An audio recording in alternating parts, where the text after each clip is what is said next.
Halo semuanya, perkenalkan nama saya Nathaniel Felix. Saya dari Binusian 25 dari Binus at Malang. Pada kesempatan kali ini saya akan menjelaskan mengenai rise and fall dari bisnis Applebee's. Oke, Applebee's sendiri itu merupakan sebuah perusahaan lokal asal Amerika yang mengembangkan dan atau mewaralabakan restoran yang menjual berbagai menu atau hidangan khas Amerika. Untuk Rise and Fall sendiri, Applebee's sendiri berdiri pada tahun 1980, didirikan oleh Bill and T.J. Palmer, kemudian beralih kepemilikan pada tahun 1983 oleh W.R. Grace and Company, hingga pada tahun 1994, Applebee's berhasil mendirikan lebih dari 500 cabang di Amerika Serikat, dan pada tahun 1998 berhasil mendirikan 1.000 cabang yang berhasil mengalahkan kompetitor sekelas IHOP dengan 800 cabang dan Denny's Company dengan 1.271 cabang pada 1999. Kemudian akhirnya Applebee's jatuh pada tahun 2007 karena resesi dunia yang mengakibatkan salesnya menurun drastis. Namun akhirnya berhasil kembali bangkit dengan 1.700 cabang pada tahun 2018. Kemudian pada tahun 2015 hingga 2017 ternyata Applebee's itu telah kehilangan hampir dari 180 cabang. Selanjutnya adalah saya akan membahas mengenai 9 blok dari bisnis model kanvas Applebee's. Yang pertama ada key partnership, itu mereka berhubungan dengan supplier, penyedia berbagai kebutuhan memasaknya. Kemudian ada aliansi dengan para pemegang saham dan juga para pemilik usaha franchise. Kemudian yang kedua ada key activities-nya, yang pasti dia menjual berbagai kebutuhan konsumsi sehari-hari, terutama terkhusus menu-menu khas Amerika dengan harga yang terjangkau. Kemudian yang kedua, mereka juga menjual minuman dengan harga yang murah, sekitar 1-3 dolar saja. Kemudian yang ketiga adalah jangkauan customer semakin mudah karena Applebee's telah berdiri 1.700 cabang. Kemudian yang ketiga ada value proposition-nya. Applebee's itu menjual berbagai makanan dan minuman dengan harga yang terjangkau. Kemudian yang kedua, mereka dapat dibilang sangat inovatif dengan berbagai menu yang baru setiap minggunya. Kemudian yang ketiga ada menu minuman yang sangat menarik perhatian kala itu, yaitu berupa dolarita, yaitu margarita dengan harga 1 dolar. Kemudian yang keempat adalah promo potongan setengah harga bagi hidangan pembuka atau appetizer. Kemudian dari customer relationship-nya, bisa saya simpulkan dia menggunakan co-creation, yaitu hubungan antara customer dengan Applebee's tetap berjalan baik dengan menawarkan menu-menu baru dan juga harga yang ditawarkan oleh Applebee's sendiri sangat terjangkau dan murah. Kemudian yang kelima adalah dari customer segmennya sendiri. Applebee's itu lebih menjangkau kalangan-kalangan yang mass market, yaitu kalangan bawah, menengah, dan juga kalangan atas. Kemudian untuk key resource-nya, dari physical ada gedung, sistem kerja, jaringan distribusi, kemudian intelektualnya ada nama brand yang pasti, dari human-nya ada employee atau pegawainya.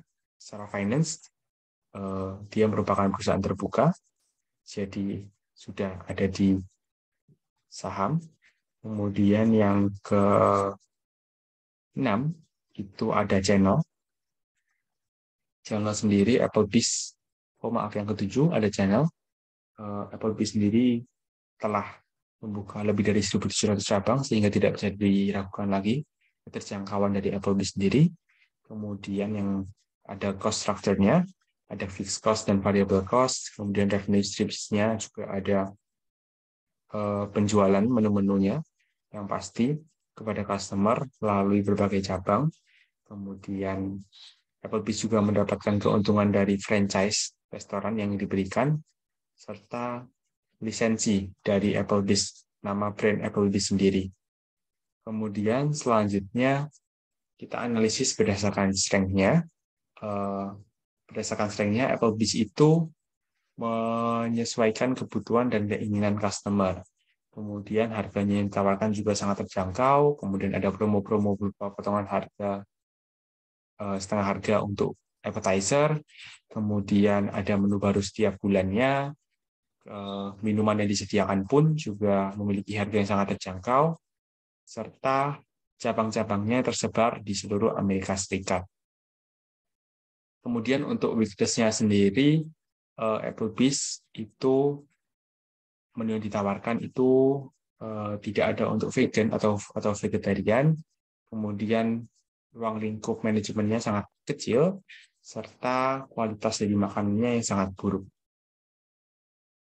Lalu untuk pattern-nya sendiri, bisa dilihat bahwa Applebee's itu menggunakan open business model, dikarenakan Applebee's itu memiliki 1.700 cabang, sehingga mereka termasuk perusahaan franchise. Dan ketika restoran ini fall, itu di saat seluruh gerai yang dibuka oleh Applebee's itu mengikuti konsep baru, yaitu menggunakan bar and grill concept, sehingga yang mengincar kalangan milenial, sehingga membuat Applebee's jatuh kala itu. Kemudian selanjutnya ada business model environment-nya. Bisa kita lihat dari market force-nya, ada market segment, needs and demand-nya. Saya akan bahas satu-satu. Untuk market segment-nya, dia lebih mengincar kepada kalangan menengah, bawah, dan ke atas. Jadi lebih ke mass market. Kemudian untuk needs and demand-nya, dia memenuhi kebutuhan konsumsi masyarakat. Kemudian untuk market issue-nya, dia berhasil mengalahkan kompetitornya, sekelas IHOP dan Denny's Company.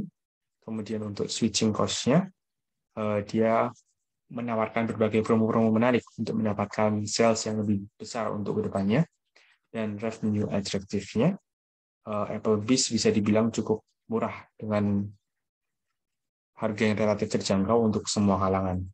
Kemudian dari key trends, dia mengikuti societal and cultural trends-nya.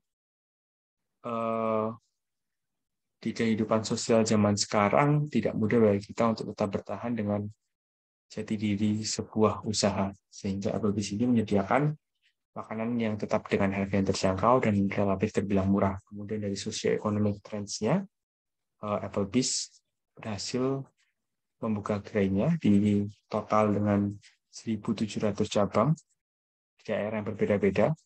Namun, mereka tetap menyesuaikan dengan kondisi daerah itu sendiri. Kemudian dari industri force-nya, yang pertama ada supplier and other value chain-nya, yang pasti supply yang didapatkan oleh Applebee's harus cukup untuk memenuhi kebutuhan konsumsi setiap gerai yang ada di seluruh wilayah di Amerika Serikat. Kemudian dari kompetitornya, ada sekelas IHOP dan Denny's, seperti yang saya sampaikan tadi. Kemudian untuk substitute product and service-nya, yang pasti Applebee's banyak memiliki saingan yang pasti dalam hal produk, karena memang makanan yang disediakan itu menu-menu khas Amerika dan sangat biasa di luar sana. Namun Applebee's berhasil bertahan dengan menu yang mereka tawarkan itu dengan harga yang relatif murah. Kemudian berdasarkan macroeconomic force-nya, global market condition, Applebee's mengalami peningkatan penjualan sebesar 5,5% karena menu yang ditawarkan sangat menarik kala itu, berupa Dollarita, yaitu margarita seharga $1 saja.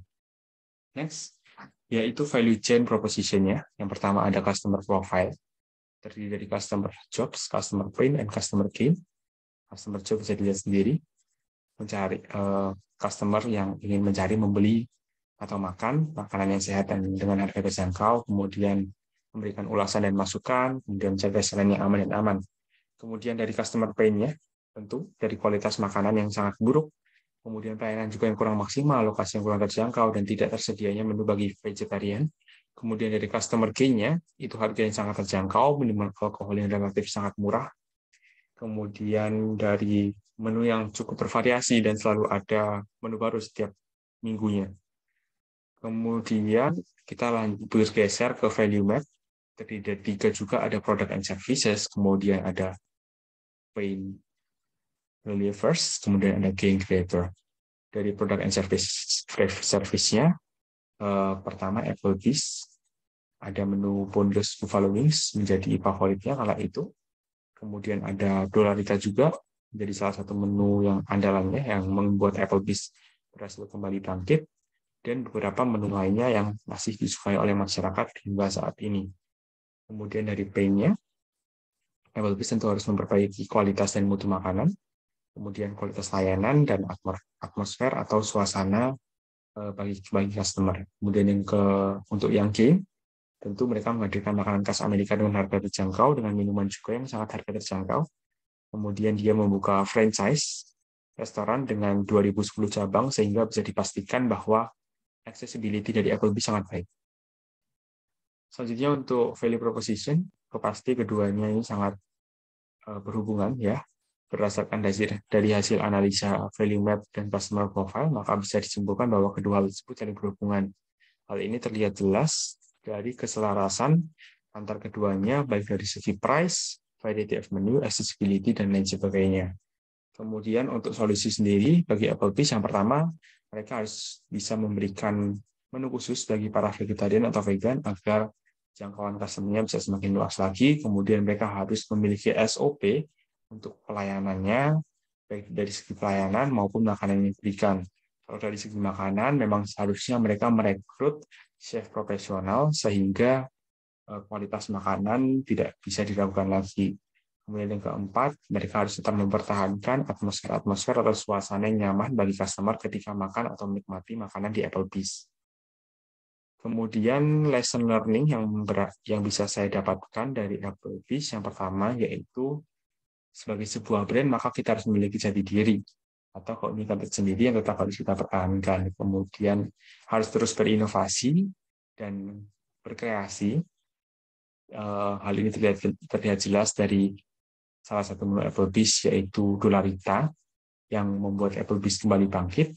Kemudian yang terakhir adalah harus menyesuaikan dengan kebutuhan dan keinginan dari customer. Sekian presentasi dari saya. Jika ada pertanyaan, saran, kritik, dan komentar, bisa dituliskan di kolom komen di bawah. Sekian, terima kasih.